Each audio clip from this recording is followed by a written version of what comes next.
Well, Biden is out. Let's talk about it on Azimuth Podcast. I'm Barrett McNabb, and with me is Kimberly McNabb.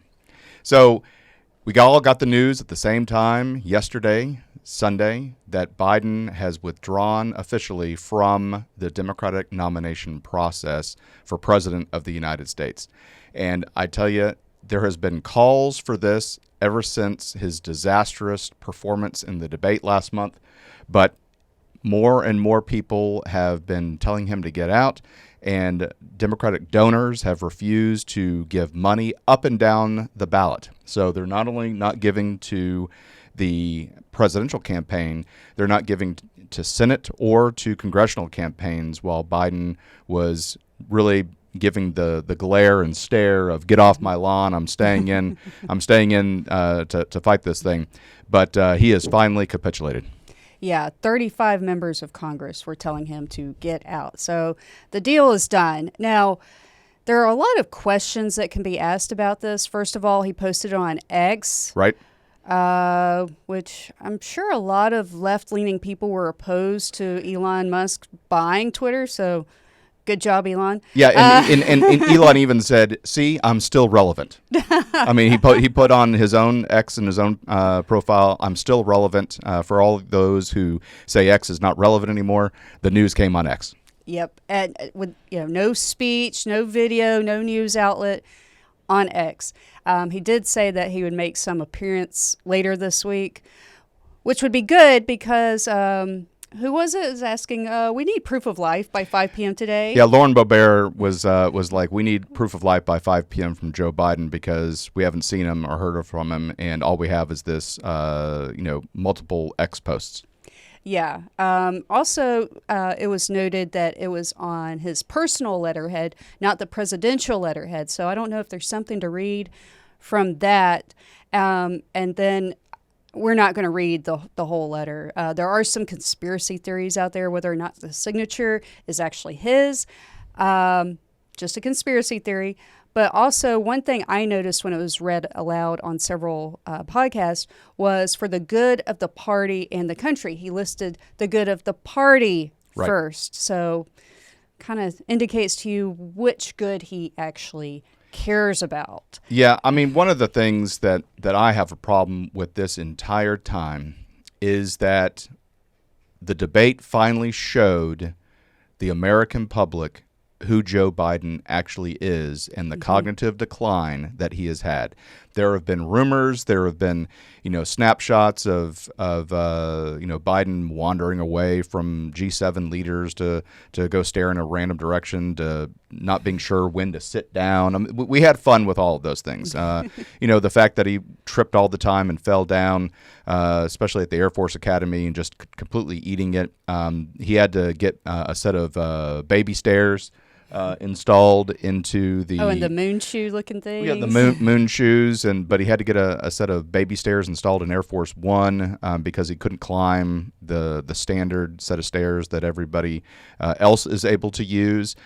So there has just been this cognitive decline, and the Democratic Party, the Vice President of the United States, the congressional leaders, donors, surrogates, the media have all been lying to the American public just about how bad his cognitive decline has been. And so we need to start there, that the Democrats have been caught. Right. The Democrats have been caught. Well, also with Kamala, in the letters in which the X post that Biden said he was no longer seeking the nomination, he didn't endorse Kamala Harris right away. It was a subsequent post about 20, 30 minutes later. So now she's kind of being endorsed by a lot of people, not everybody. Right. Former President Obama has not endorsed her. Nope. In his post, he said that the Democratic National Convention will pick the best candidate. Not saying her. Right. I don't think Pelosi has. Pelosi, hasn't Schumer, endorsed her. several people have not endorsed her. Now there are several potential VP candidates for Kamala Harris that, Shapiro from Pennsylvania and Kelly from Arizona. they have endorsed her. I'm like, well, if you're a potential VP pick for her, yeah, of course Right. you're going to endorse her. Right. I can promise you that as soon as this happened, every single governor, senator, congressman, influential person who has a staff did a wargaming session with their staff and did either pro-con lists or just sent out some pulse of whether or not they would be able to win at the DNC convention next month. I believe it's the 19th through the 22nd, August 19th through the 22nd. And I can promise you that before they sent out an endorsement of Harris, they did a calculus of themselves on whether or not they would be able to beat her at the national convention. Those that decided no are the ones that endorsed her, in my opinion. If you haven't seen an endorsement yet, then either they're thinking about it or they just want to see who is going to come out on top and then support and potentially be a VP pick. Yeah. Alex Soros Right. Endorses her, so I don't think she's going to have a money problem. No. But, we got Elon Musk on Trump's side. Right. Well, I mean, I think from reports that I read, as soon as Biden on the afterthought tweets, I like to call them the afterthoughts of endorsing Harris for president. But the big thing is she took in like $40 million in the announcement from Biden throughout the evening on Sunday. And so it's really kind of interesting to see the Democrat donors that said, look, I'm not giving if Biden's at the ticket, then they have changed their mind. And so it's kind of interesting to see that dichotomy of really, I feel Biden was dragged out of this race kicking and screaming. I think the right golden parachute benefits package was offered to him in some shape or fashion, because we know Schumer's approached him, Yep. Pelosi's approached him. So at some point, someone concocted the right benefits package for him to leave. Like, okay, yeah, you can go ahead and pardon Hunter after the election, but before Right. you leave, that's fine. We're cool with that. Okay. Jill can go teach learning to learn at Delaware State.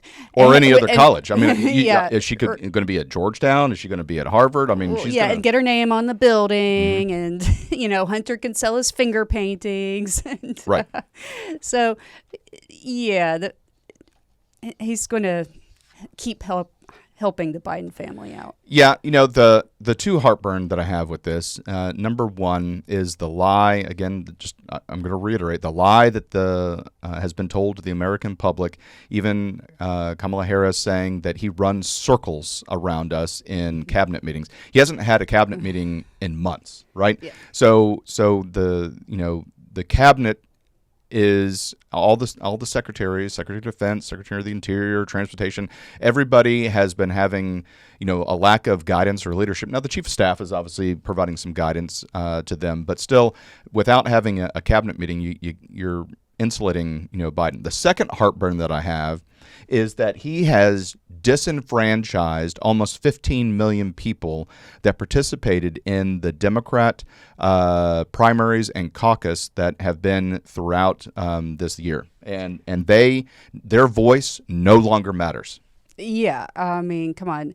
Oh, Trump's a threat to democracy, but we're not letting 15 million people's voice count? Yeah, I mean, literally, if you participated in the Democrat caucus or primary, your vote has just been thrown away. And this on top of them trying to get Trump's name off ballots in multiple states exactly, as well, exactly. Which is also seeming a little undemocratic. Well, I mean, the DNC changed about 60 rules to keep anybody from primarying against Biden. So, for example, Dean Phillips, he went to New Hampshire, and the DNC changed the rules for the New Hampshire primary that if whoever won delegates from New Hampshire, those delegates would automatically go to Joe Biden. So it doesn't matter if you win them and you're your own candidate primary. They changed the rules so that those delegates would go to Joe Biden. They changed the rules to make it virtually impossible for RFK Jr.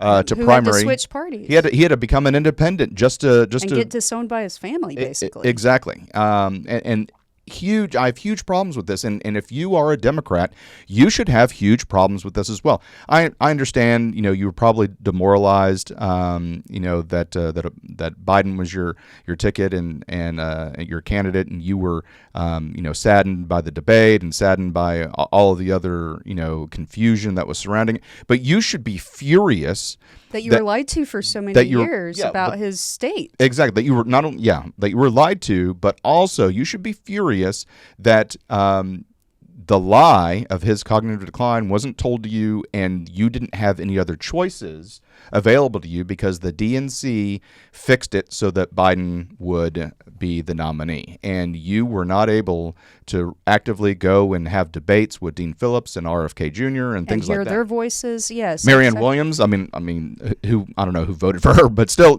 she got disenfranchised too as a candidate. Yeah, well, even Jill Stein called this undemocratic. Yeah. So, my mom was telling me about her coworkers. She overheard them in the locker room, and unfortunately, they fall into the 1/3 of Democrats who think that the attempted assassination on Trump 9 days ago was staged, which is ridiculous.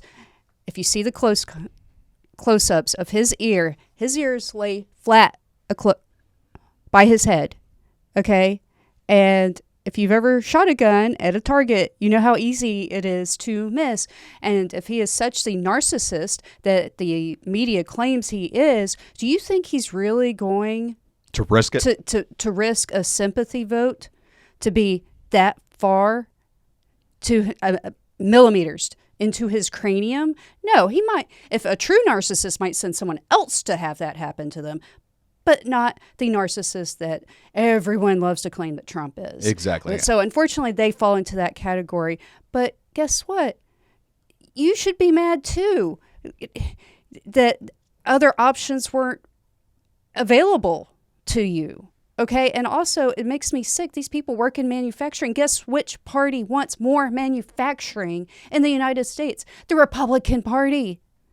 So if you hate your job, well, guess what? You can't find another job because there's no other manufacturing in your area for you to go to and work at. So it's just to cut your nose off to spite your face. It's absolutely ridiculous. Yeah, this is really. I want to say it's unprecedented because it's not unprecedented. I mean, Joe Biden is being compared to Lyndon Johnson, for not seeking re-election. In fact, that's what we saw. I'm not seeking re-election. You did seek re-election. You sought re-election. You went through a full primary, knowing damn well that you shouldn't be in the job. You shouldn't be behind the desk. But you went through the full primary. Johnson got out after March. He lost New Hampshire, did poorly, and he backed out right then and there. And so that was at 68. Yeah, 68. Yeah. So he didn't rob millions of primary voters of their choice. But Biden did. Biden disingenuously went through the entire primary and caucus process in order to secure delegates and has just thrown all that away and blocked anybody from even challenging him. Who sounds like a narcissist now? Well, I mean, this is not democracy. This is just the antithesis of democracy. And if I'm very mad. I'm not a Democrat. I'm a Republican, but I am mad for you, and you should be outraged as well that you have been robbed. Yes. Because come on. Would you rather hear Trump debate Robert F. Kennedy or Trump versus Dean Phillips or Trump versus Kamala Harris? Which one sounds more intellectually stimulating? Right. Well, so now, we don't know if Kamala is going to be the actual nominee. She's probably a leading candidate because they're going to go into the convention and figure that out there. But still, Trump has said, well, since I had agreed to the next debate being on ABC with Biden, Trump is like, well, all bets are off now because I agreed to debate with Biden. So he's now wanting to do Fox News as the next debate location, whoever that candidate is going to be. Now, the mainstream media has all said, oh, he wants to go to friendly territory. Fox isn't always friendly to Trump. Fox calls it as it is. I mean, if you look at some of the 2016 debates, the moderators were Megyn Kelly being one of them. They were tough. They were asked pointed questions and weren't intimidated at all. So to say that Fox is just friendly territory, I don't think that's true. Trump did the debate with Biden on CBS, was it? CNN. CNN, yeah. So, come on. He's already played one side of the aisle. Fair is fair. But anyway, if the debate does happen, I think that Trump should hold Kamala Harris just as accountable for the policies as he would Biden, because, who's supposed to be working closer with President Biden than anyone else? Kamala Harris. Who's, quote, the borders are? Kamala Harris. Disaster. In charge of NASA, like all these different things. So quiz her on policy, and President Trump, as much as we personally love the rhetoric and the name calling and the jokes, I think he should keep the same exact strategy that he had with the debate with Biden. Like, she's going to do the word salad. Let her do the word salad for everyone to see. Exactly. One of the big things that Trump has pivoted on, and I think he's gotten some excellent advice, is to your point, is to just hammer the policies. And again, with her being the border czar, being the first job that she was tasked with, being securing the southern border, she is an absolute disaster. Lester Holt said, you haven't been to the border? And she said, I have been to the border. And he says, you have not been to the border. Yeah, she kept saying we, and then she goes, well, I haven't been to Europe either. I'm like, you're the vice president of the United States and you haven't been to Europe? What? But has nothing to do with the border. Yeah, that's totally irrelevant. Like, I haven't been to Disneyland either. But it's like, come on, every conservative podcaster, including us, have been to the border. Robert F. Kennedy Jr. has been to the border. Who hasn't been to the border? Elon Musk went to the border. Yeah, come on. So the thing that Trump needs to focus on, because the mainstream media, CNN, MSNBC, have all said, well, she's going to get to use her prosecutor and she's going to prosecute Trump during debates. Again, they're assuming she's the nominee, and she's not yet. But let's just go ahead and play that game. Trump, all he has to do is counter with policy. Yes. Her policy is the same as Biden's, and it was a failed policy. The food going up, the gasoline going up, the undocumented immigrants, illegal immigrants coming across the border, flooding into the United States, bringing additional crime. Those policies, she has to own them too. Yes, because it's the Biden-Harris ticket, and so anyway, she needs to do this. Now let's talk about the calls for Biden to resign. Yes, I've seen where some conservative congressmen have called for Biden to resign. I don't know. Yeah, what's your I opinion? I guess the policies are going to be the same, whether it's Harris or Biden, and I think it might be the same. But well, here's my thoughts. Here's my thoughts on it. So the argument that is being made is that if Joe Biden is not fit to be able to run a campaign to be the president for the next 4 years, and his mental health is declining, and he can't do it. Should he be in the job right now? Should he resign right now? And because who's in charge of the nuclear codes? If he's Mr. Magoo, and being a fuddy-duddy, bumping into walls and stuff like that, should he be in charge of the nuclear codes? If you recall back in the 2020 election, one of the things that Milley, who was chairman of the Joint Chief of Staff, publicly really was very treasonous. Pelosi had said, "Hey, take the nuclear codes away from him," and General Milley, just he called various generals, Chief of Staff of Defense in China and Russia, and said, "Look, there's no issue with these nuclear codes. We're not going to let him do anything." Now, announcing to your adversaries that you have taken those away, there were many Congress representatives and senators that said that was treasonous. The last days of Trump's presidency to be able to secure that, and really Pelosi kind of did that herself as well to secure those.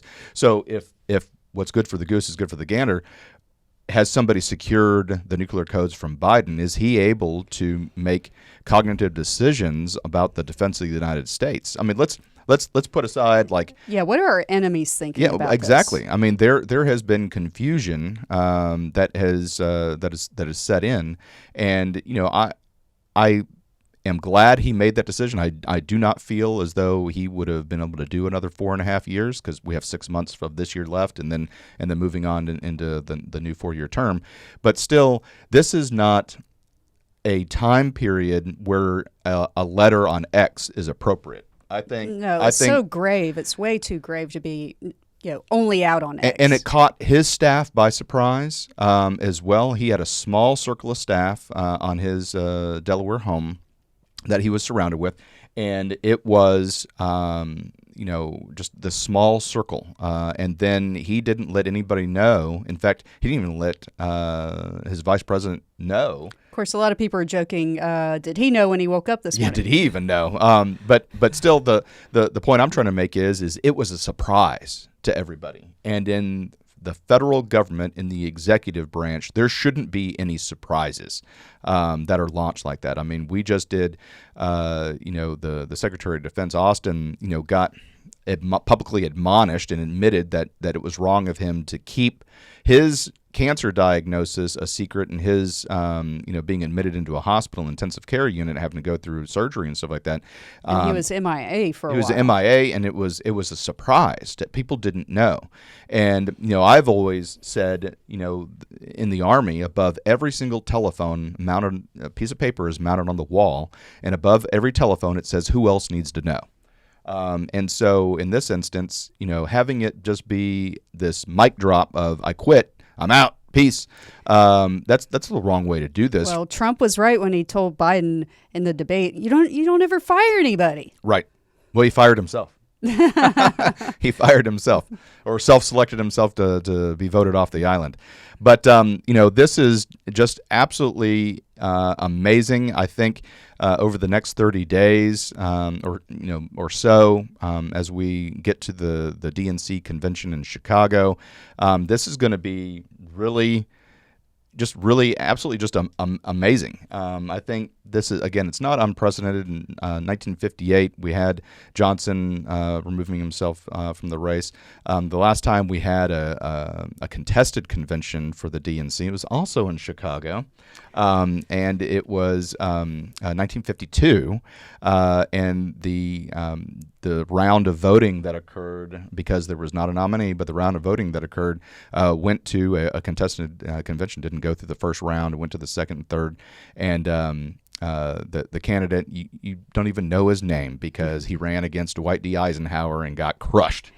I mean, that's like following the best comic in the world. Right. Like, I don't want to go after that guy. Like, seriously, you want to go after a World War II hero? The supreme Allied commander of the European theater? Yeah. No, thank you. I know my limits. That would be pretty rough. So, we want to hear your thoughts. We really want to hear your thoughts on this, and we want you to like this video because the YouTube algorithm really only makes the video go further and further and further unless you hit that like button. And if you haven't subscribed, please do so. But we definitely are wanting you to hit that like buttons for that YouTube algorithm. But we just saw this. We got the news obviously the same time each and every one of you, and so we wanted to get this particular podcast out as soon as possible. Hi, everyone. Thank you for listening. If you enjoy our show with all the stories we share, we would love your support. And it's as easy as clicking that subscribe or follow button. This will ensure you never miss an episode and keeps us bringing you these important stories. Your support makes a huge difference. Thank you so much for being part of our podcast family. Thanks, and keep tuning in.